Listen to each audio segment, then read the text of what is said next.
I've had a lien filed against one of my projects one time. So we paid a concrete contractor a check. He kept all of the money. Fossil fuels are not actually fossil fuels. There's a whole conspiracy theory that you can go down on this. The Russians. Okay. Well, we're not in our usual spot today. Ben is actually he's an enemy of the state, so he's on the run, and we couldn't have him at our usual spot, so we had to come to him. But thank you for doing this. Yeah, thank you for hosting. It's very tastefully decorated in here. I live with 3 women. That's a problem. Yeah. I have 1 wife and 2 daughters. Well, Ruthie will tell you I have 2 wives, and then my other one lives in the garage. And then it's a 1968 Jeep truck. What about the dog? Is the dog male? male? Doesn't count. No, it's a female. Also a female. A lot of estrogen here. Also Wow. good. So maybe I couldn't tell. That's 3.25. Yeah. No, but we got a lot of great stuff that we're going to talk about. A lot of really controversial stuff, at least as it concerns the building industry. That's But my favorite. Mm-hmm. Yeah. Come on, we're gonna jump in. I know, but I want to dive right in. But what's the first thing that you wanted to get to today? Headline for today is this is an Austin specific headline, but Sova Construction is shutting down. Really? Oh, I didn't know that. It's pretty recent news. They've got a sister company that I'm blanking on the name of that all their work will funnel into, but Wow. Totally unprepared, Michael. Yeah, thanks for Johnny and the team. Yeah. Sova's for great. all their I remember one of the very first construction-y sayings that I learned in Austin was a Sova pan never leaks. But someone said that to me on my very first house I ever built. Yeah, that's awesome. I think there's something specifically about the Austin market that fiberglass pans are industry standard. That's not the case in a lot of other cities. And I don't know if it's Sova specifically, but they're part of the reason that fiberglass has become so widely used here in Austin. Yeah, it's interesting. There's several things like that are very kind of dominant in Austin. So I told you guys, but I'm using ChatGPT to go back through my family history, and it's really fun to kind of trace how things happened. It would be fun to understand, some of that. Every once in a while, I'll talk to one of Pinelli's guys or some of these old titans of the industry, and you'll get a little bit of a picture of why things are done. We're working on a house right now, a remodel that was built in 1923. And it's been remodeled by every owner significantly. Come on. And the owner of this house has incredible records. He has 30,000 photos over the years. Wow. Every owner had passed it down. Nuts. Wow. And so it's really cool because you can see Pinelli touch this house. Wow. You can see what they did. There's guys that we all know like Greg Ocorn, right? That did things. And it's so fun to go back and see that stuff, especially when things were done 30 years ago. That is so cool. But it would be fun to write a book. I don't have time. You don't have time, but nobody would read it. Like the Sova pan thing. No, I think everybody in Austin. I think all of your listeners. I think there's some super cool stories like that. Yeah. Okay, give us the 5-second version of what you're doing now. We've got 2 companies. We've got Lavaca Building Company. Does smaller stuff. So 500,000 up to maybe 5 million. Come on. Which is really fun. There's higher volume there. Yeah. And, a lot more is on the builder. There's not as active of architects and designers there, which has its challenges, but, it also allows for a different dynamic that, is fun in a lot of ways. It's awesome. And then I've got Warner Broughton. So I teamed up with Doug Warner. He's had Warner Construction, been his friend forever. We've kind of circled each other and, relied on each other and been a shoulder to cry on and encouragers. And so we've teamed up. He shut down Warner. We've created Warner Broughton, and we're doing essentially the same things that we've always, that we've done together, which is big, high end, awesome architect driven houses. Heck yeah. Yeah. So we're super excited for you. That's going to be awesome. Yeah. Yeah. That's great. It is. It's good. Well, Ben, I'll open the floor to you. I wanted to see what was the first, really fun topic that we were going to dive into today. That's a great question. So to start with, though, I love controversial topics. I think, I'll pontificate for a second, but there's been a loss of kind of the ability to have civil disagreements. Agreed. There's a loss of civility. Yeah. And we were talking about it this weekend. I was with a group of friends, and we were talking about when there were duels, because people used to get in a verbal argument and then just call each other out to duel. Yeah. It really encouraged civility. Yeah. So I don't want to bring those back. So the other idea is just to get together and talk about hard things in a way where you do it and then you can walk away. Yeah. So I applaud you guys on this. I don't know that I'm the right guy to pick for this because I really like to lean into it. You're the perfect guy to pick. No, and to set the listeners up a little bit, what we said, we obviously we've had Ben on the podcast before, but we said, hey, let's come on, let's pick some topics that we want to discuss that are a little bit spicy. Yeah. Maybe and kind of particularly focus on the construction industry. What are some hot takes? And so setting the stage for what you're saying there. But I think you're totally right on to something there. All right. So we'll start off, I guess, with Trump. As every good hot take does. Great. Yeah, so you guys need to have Eric Rouser on, by the way. Oh, yeah. I'd love to have Eric Rouser. That'd be great. I can introduce you. He's amazing, but he's one of my friends that we'll have long debates about things that are very important, and we'll have long debates about things that are very unimportant. But he has this take on lien releases that I don't know if this is a great place to start. You guys tell me. Yeah, we can start there. That's great. My knowledge about lien releases is, pretty limited, Yeah. so I'm sure I'll learn something today. So he's a non-lien release evangelist. And, Really? And, lien releases are the bane of most back offices. Yes. Can we define, maybe for people who don't understand what a lien release is? Yeah, you bet. Is that what you're getting to? Yeah, so in Texas law, in construction, I'm assuming in other industries as well, if a sub needs to make sure that they're going to be paid for the work that's done. Mm-hmm. And so back in the day when there really wasn't a great way to make sure that happens, a law was introduced that creates lien releases, and sub can file into the deed records. So they'll file with the county clerk constructive notice of, hey, I've done work on this project and they owe me money. Mm-hmm. And what happens is it clouds title, right? So then if an owner doesn't pay someone, then they go try to sell their house, they've got a cloud on the title that they have to resolve. Right. So it's a pretty good way to get an owner to pay attention and to pay. Mm-hmm. The problem, though, is you're supposed to get it for every payment that you give to a sub the entire course of the project. Mm-hmm. And there's two different types of lien releases. There's a partial, which if you give them a payment, then they're supposed to give it along the way. And then there's the final and conditional. So I think the partial one is conditional upon, hey, you've paid me this much, but it's only conditional lien release because you still have more. There's more, yeah. Well, okay, so pause. So we define what a lien is, and a lien release is something that they sign, when they receive their check saying, hey, this satisfies us for the time being, and we promise not to file a lease. Is that, or a lien? Sorry, is that correct? Yeah, that was a great clarification. Thank you. I think I started talking about lien releases and liens in the same breath. No, yeah. So it's good. Here's the problem: the amount of payments that we make to subs is huge, and you send these things out, and we know that subs hate paperwork and they're not great with it. Mm-hmm. And so you have to track it down. They don't want to pay it. Most of them, it's like they don't even have a printer anymore. So you're supposed to print it out, sign it. The unconditional one, you even have to get notarized. And so this ends up being this thing where you're tracking subs down and hounding them for this stuff. Yeah. It's a lot of work. It's the systems that you have to put in place to get this done is they're expensive. Mm-hmm. And so, but every lawyer tells you that this is absolutely required. So now I'm going to speak for Eric Rouser on this, and I will say he's not a lawyer. Hopefully he's okay with that. I dropped out of law school. And he says it's pointless. And here's what I will say. I've had a lien filed against one of my projects one time. Uh-huh. It was the second tier sub. So we paid a concrete contractor a check. Uh-huh. He kept all of the money. He didn't turn around and pay his concrete supplier. And that happened to me as well. Okay. Yeah, it was a supplier. Yep. So concrete supplier files a lien. We go to our attorney and we say, hey, we've got a lien release signed by the concrete guy. We should be free and clear. And the attorney says, you're not free and clear because the second tier sub is able to file a lien. We just have to sue the contractor, the concrete contractor. So it was a $35,000 payment. Lawyer was like, it's going to cost you $50,000 to sue this guy. It's going to take forever.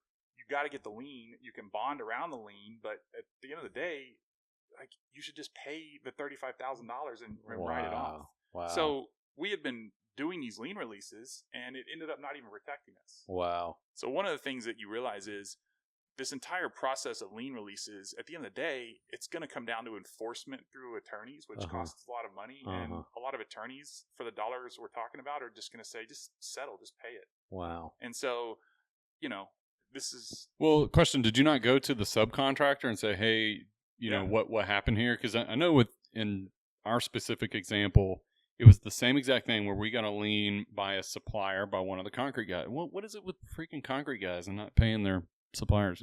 Anyway, all we did was we made a call to the concrete company and said, hey, what's going on with this? And we looked into it, and he said, no, we paid it, and we have proof that we paid it. We'll clear it up. And basically that's all that we had to do. Was like they had to sign, some paperwork and said, hey, this is... Yeah, so this concrete sub was underwater, going bankrupt, and wouldn't reply. Oh, okay. So, this is an example where the sub it wasn't trying to keep a relationship and just bailed on us. And just said, see you later. Okay, that makes sense. So other side of this coin is there's added benefit to lien releases, and this is probably not so much in the partials, but in the final, of kind of a added layer to say to a sub, hey, your work is done here. Like kind of handshake, see you later. So, I'm playing devil's advocate here of okay, so part of it is, yes, there's a legal component to it, but also, a lot of times, we've got subs on a job, they walk off, there's a punch list, but it's a little bit of a vague process about when someone's finally done with some scopes. Concrete it's probably a bad example because there can be a pretty clear definitive end to that, but some of these other subs where there's kind of lingering, tasks, having a way to say, hey, here's your lien release, for final payment, we're all done here, could be beneficial. Yeah, I feel differently about the final unconditional lien release. Right? That's easier to do and easier to bite off, and if that's something that you have to have, okay, fine. I just the idea of getting these things all along the way. Yeah. I don't think we should be doing that as contractors. I think it's messy. It doesn't end up protecting you in the instance. Most of the time, it's going to be a second tier sub that comes after you. Interesting. And so, we go through all this expense and paperwork and pain for no reason, in my opinion. And, I'm sure an attorney would tell you the exact opposite, but, attorneys are also not great at getting deals done because they worry it to death. Yeah.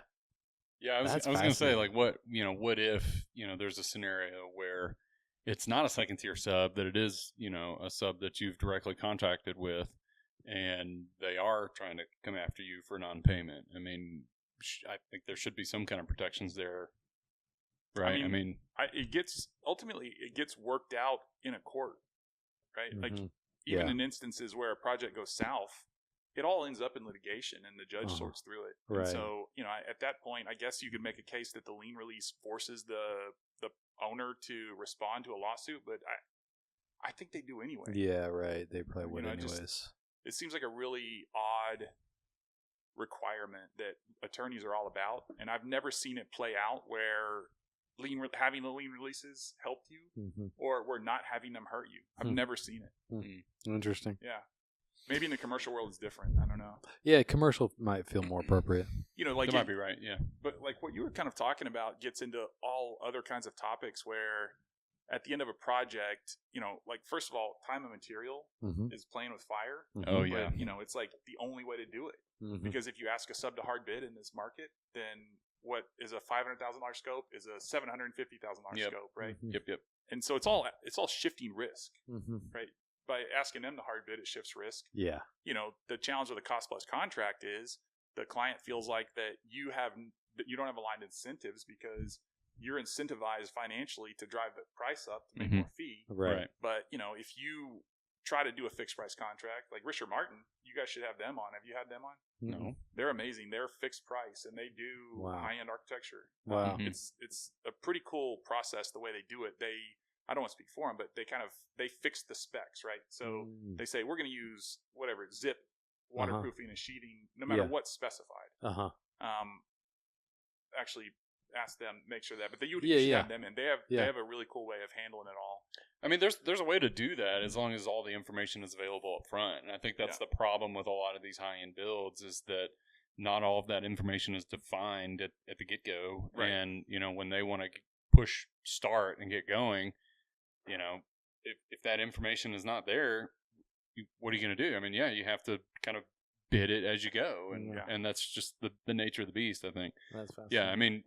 Yeah, to your point, if we're doing more of this like design assist approach where we're involved, with the client and the architect from as close to the beginning as we can, and we're able to help, define what the specifications are from the beginning, then yeah, I mean, it might be a cost plus contract, but I think the intent is that the initial or, the budget that's given is, as close as possible to, a fixed price, if you want to say. Yeah. I think that's the intent, right? Is trying to get all the information defined up front.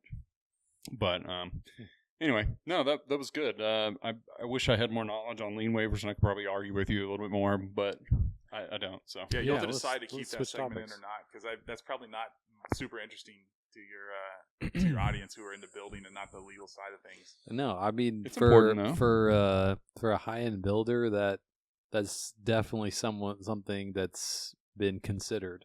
Yeah. As a topic. So I think that's interesting. Yeah. What do we got next?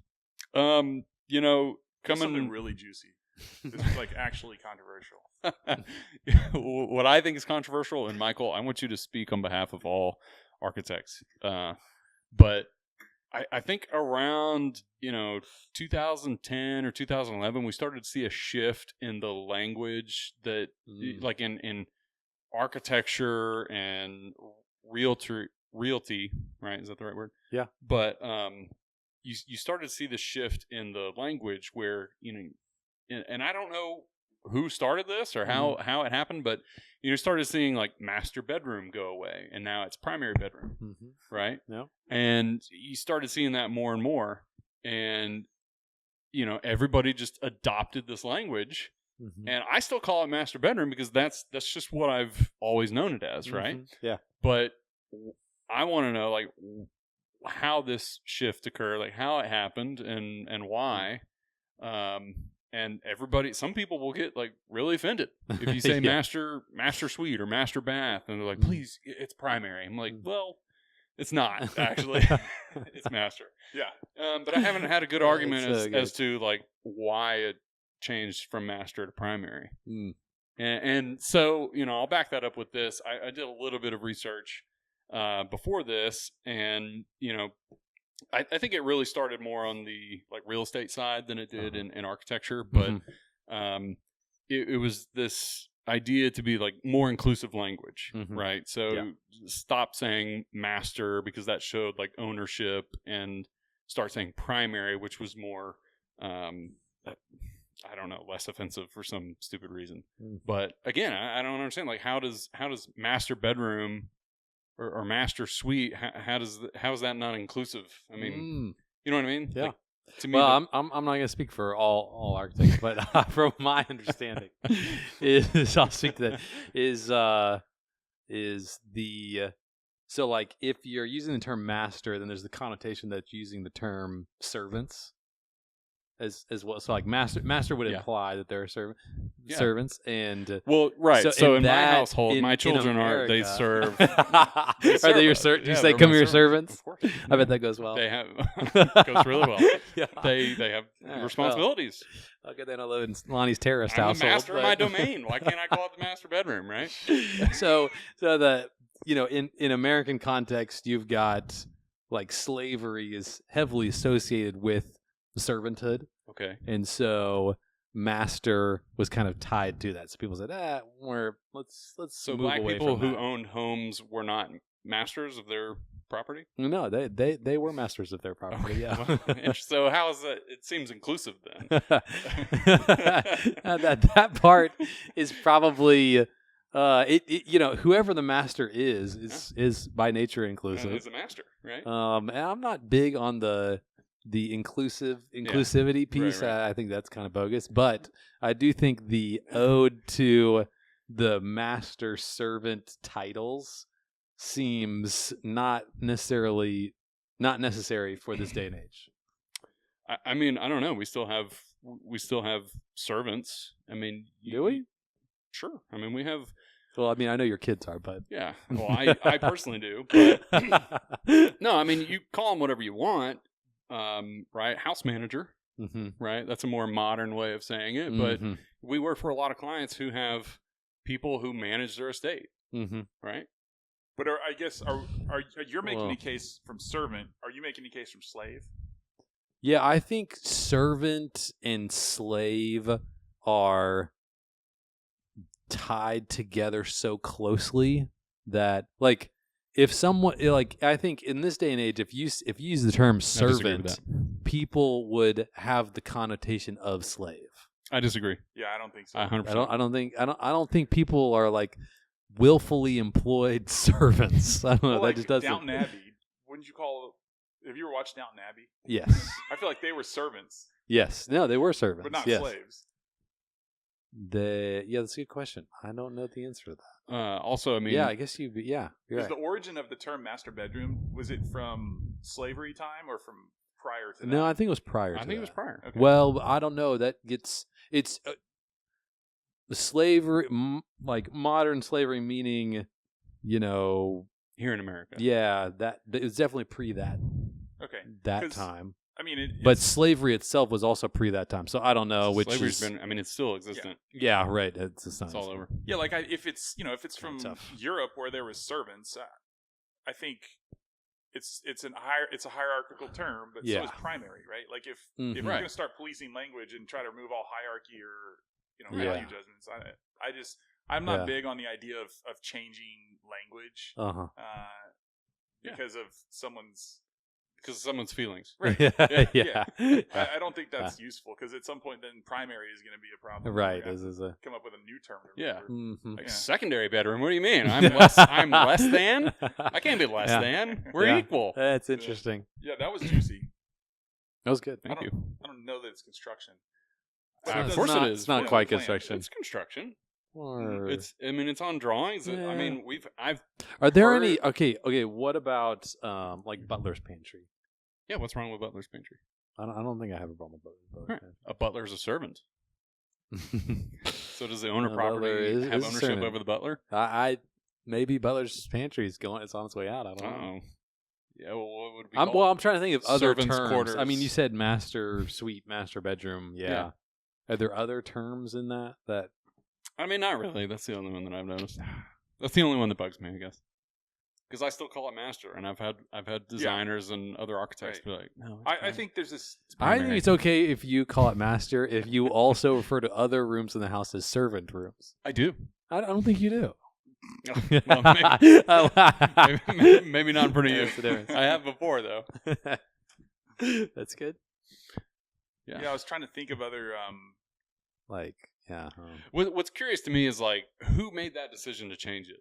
Like where did that come from? Probably some liberal university somewhere. Yeah. 100%. When you went to school, did they teach you, was it primary or was it master? How did they refer to it? I mean, they didn't. That wasn't really covered in school. But I think that was kind of you don't learn about assumed body of knowledge. Wow, that's really good. We were busy talking about facades and other fenestration. Yeah. Other fancy words. Crinkle walls. Yeah. Dukes. Oh man. Okay, so that was a juicy topic. What about you? What's your juicy topic? My juicy topic is it's more related to construction, I think. Spray foam. Let's jump into that. Oh yeah, that's a good spray one. foam. Spray foam. Are you guys pro spray foam or anti spray foam? I mean, I think I'm pro spray foam. I think I'm pro anything that's if it's applied correctly, it's going to be successful. But what's correctly? Well, that's a good question. So to set the stage for this, there's kind of two opposing thoughts. One is recently developed, which has been you try to have the building enclosure as tight as possible. Yeah. So oftentimes with that, you put in something like spray foam in the house. Mm-hmm. But we haven't been doing that long enough to know the long-term effects of that. So there's kind of some... We've been doing spray foam long enough? Yeah. Spray foam's I think it started in the early 2000s. So I think that's long enough. So you've got... So you've But got your oldest houses are 20 years old, and so the question is there, and I think in those houses the envelope's probably not as tight as people are making it nowadays. So the question is as the envelope gets tighter, and you've got something like spray foam, which is vapor permeable, but not open cell is. Yeah, open cell. But it's not completely vapor permeable as some Can I pause there and ask, like, where are we seeing issues with spray foam, and why are people now questioning it? Well, the question really is, are we going to see problems in the future? Well, are we seeing problems now? I mean, is there any? Well, anything that's happened? It's not soon enough. Okay. Well, so I mean, there's plenty of why is there a conflict over it? Well, one of the challenges is there are a lot of documented problems with spray foams, but a lot of it is surrounding use cases that are murky kind of in the middle. So it's not a new build, for example, it's a remodel. There's mold in the house. They came in and retrofitted it with spray foam. Is that the cause? Mm-hmm. Maybe not. It might, so it's a little bit gray. So I in think that zone. Yeah. Your question is, should you make a house tight and then control the ventilation of it? Yes. Or should you make a house leaky and let it breathe naturally? Right. And the reason that spray foam kind of starts that equation is because you can't really use spray foam if you do the second option. Spray foaming an attic that is leaked or vented, right? Either intentionally vented or just leaky, is generally considered ineffective. Yeah, I think either of those strategies works. If you want to have a tight envelope and ventilate it well, I think that works. And if you want to have a leaky envelope, not worry about so much, we know that works because we open up 100-year-old houses that do that and they're fine. The two things that I think are worth debating on this topic, one is the ping-ponging of moisture up the bottom of the deck, rotting the ridge board. And that's one that, was a big deal, was made of that. If anybody isn't aware of this, there was a couple of papers put out. I think Lestibrick weighed in on this. It might have been 10 years ago now, where if you have open cell spray foam on the bottom of your roof deck in a pitched attic, that water vapor would actually go up through the open cell foam, and it would start to kind of ping pong along the bottom of the deck, and it would go up and it would congregate on the ridge beam and ultimately rot it out. And so this is something that, we were all warned about. There are various ways of handling it. Some architects started putting vapor diffusion ports in their drawings, which is a little 1/4-inch gap right near the ridge that will allow that to escape. Yep. There was this idea that you would put the first 3 feet or so down the ridge would be closed cell, which is vapor closed. I think more was made of this than needed to be, honestly. I'm sure that they found some house somewhere where these ridge boards are rotted, but we opened up a house last year that was remodeled in maybe 2006, had open cell, and we were like, finally, we're going to open up a house and we get to see the ridge board rotted, and it was in perfect condition, right? Wow. So I don't know that that's as big a deal as we all thought it was going to be and as it was made of it. The other thing, though, about spray foam is the phthalates, right? So the idea of it off-gassing volatile organic compounds and being bad for your health.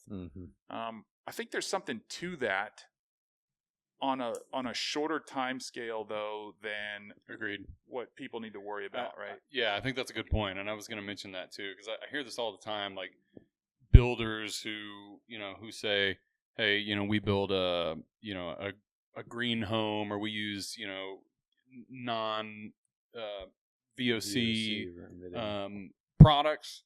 and that this is a healthy home, right? That's how it's advertised, as a healthy home. Mm-hmm. And I kind of have issue with that because, A, what does an unhealthy home look like? And B, Well, lead paint. okay, only if you chew on it. Fair. But B, they were citing foam as one of the causes of it being unhealthy, right? Because it's releasing these chemicals. And to your point, yeah, that's true only within like a short time span after it's installed. Once you seal up the wall and it's all done, like you're not seeing those chemicals leaked into your airspace, or at least not enough to really be concerned about. That's going to affect your health. Yeah. So I just always disagreed with that notion that like spray foam was unhealthy.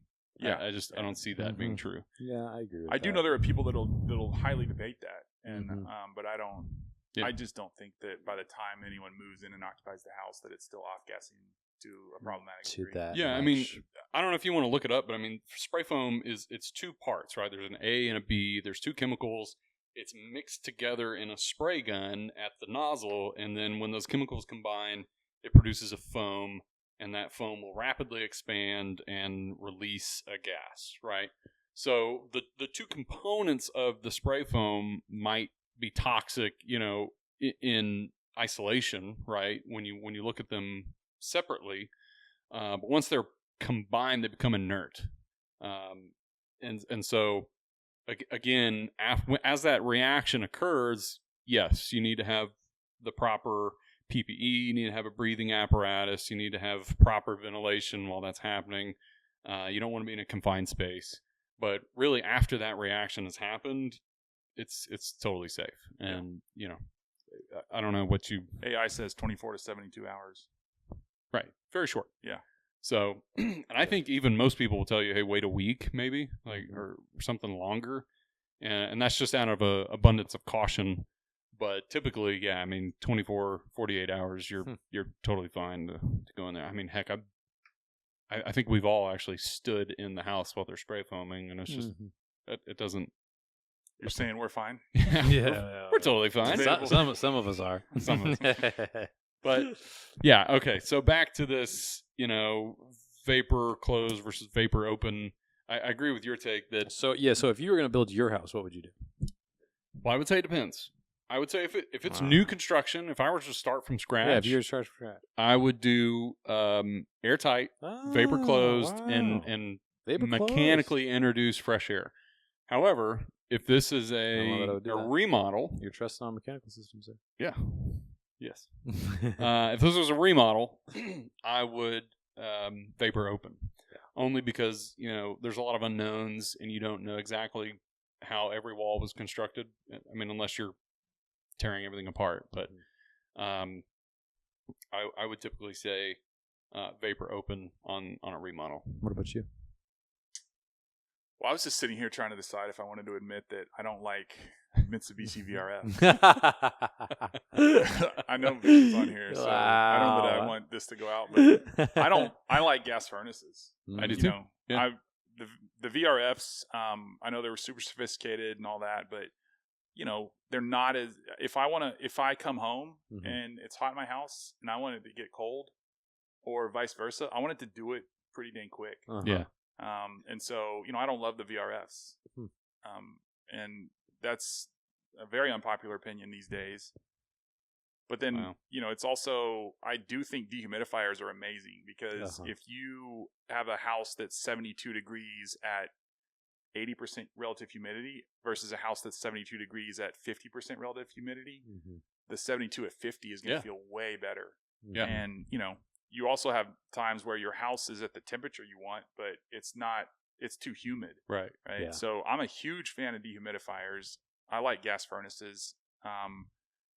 The argument against gas furnaces is that, nature has spent millions of years packing energy into this portable substance and we're just burning it up in our stationary homes. Yeah. But, cars are becoming electric and, I will tell you that there's a case to be made that fossil fuels are not actually fossil fuels. There's a whole conspiracy theory that you can go down on this. The Russians, come on, think that oil is actually made in the earth. And it, again, it's like anything. You can wait. Is that actually? Because that's what I believed, is that it's not actually from dinosaur bones. Yeah.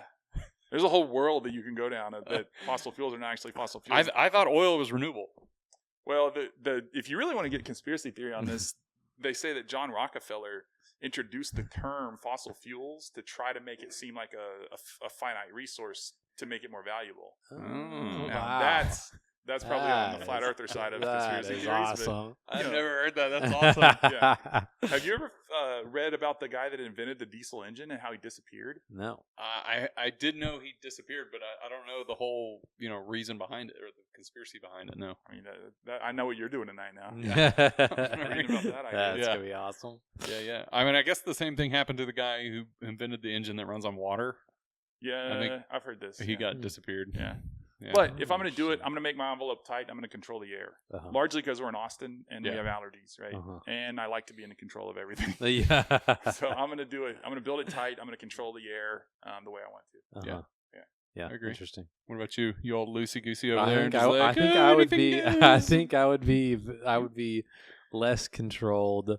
I just don't trust machines.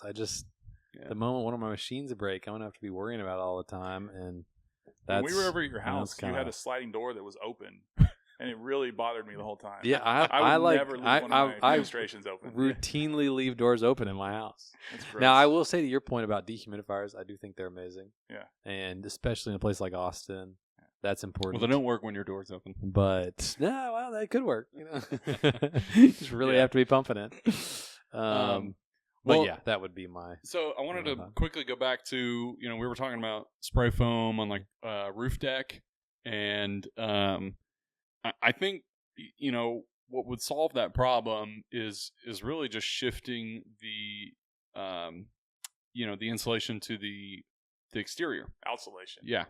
Or a combination of the two. Yeah. Right, and that's going to change your what is it, the R value? Well, it is going to change the R value. Ridging. It's going to help with the indoor air quality because you don't have phthalates or VOCs. No, I still think you do the spray foam. I'm blanking on the term right now. I'll probably think of it once we're done. But I think just adding a layer of exterior insulation on your roof deck is going to help solve that problem with the water vapor. Another reason to have Eric Rouser on, because he designed and built the perfect wall house in East Austin. Oh, did he? There we go. Is it still up? Oh, yeah. It's killing it. I have a great story about that, actually. So, of course you do. They designed it. It was, I don't know, it's like they wanted to leave the stud cavities open, right? So the stud bays are open, and then the sheeting was going to be tongue and groove, so it looked nice. And then it was, I think, like 4 inches of rigid on the exterior, and then like corrugated metal roof as a siding. And so everyone was like, well, we're going to leave the stud cavities open, so we really need the screws that are holding on the rigid insulation to hit the studs and not to come through the sheathing. And so how are we going to do this? Well, everybody was like, well, we need to get a FLIR camera and we need to point it where they're going to come through. And as the screw tip comes through, it's going to heat up. And then right before we let it come through, we look at it with the FLIR and we know if it's going to miss or not. And there's like 20,000 screws in this thing, right? Wow. So they get the FLIR camera out there and it's like, try it. The screw head comes through. You can't see anything. So these carpenters are just standing here watching these guys play around this $20,000 camera, and they're like, "What are you trying to do?" Yeah, what is going on? We're like, "Well, we're worried that the screw's going to come through," and they're like, "Well, we can just measure and not make it miss the stud." And we're like, "Yeah, right. You can for 20,000 screws, you're never going to miss." Yeah. So they're like, "Yeah." So they do it. They didn't miss a single screw. Wow. They just measured and nailed it. That is a bunch of idiots. Yeah, it was incredible. Like, let's watch these nerds try to figure out how we do things every single day. Yeah, wow, it's boring. Just go ahead and do it. Yeah. Hey, y'all. Thanks for watching this episode of the In the House podcast. If you've been dating us for a while, please be sure to hit the subscribe button, leave a comment. Those are all extremely helpful. And we love to hear back from you. So also stay tuned for part 2 of this discussion that'll be out in a couple of weeks. Thank you, and thanks for watching.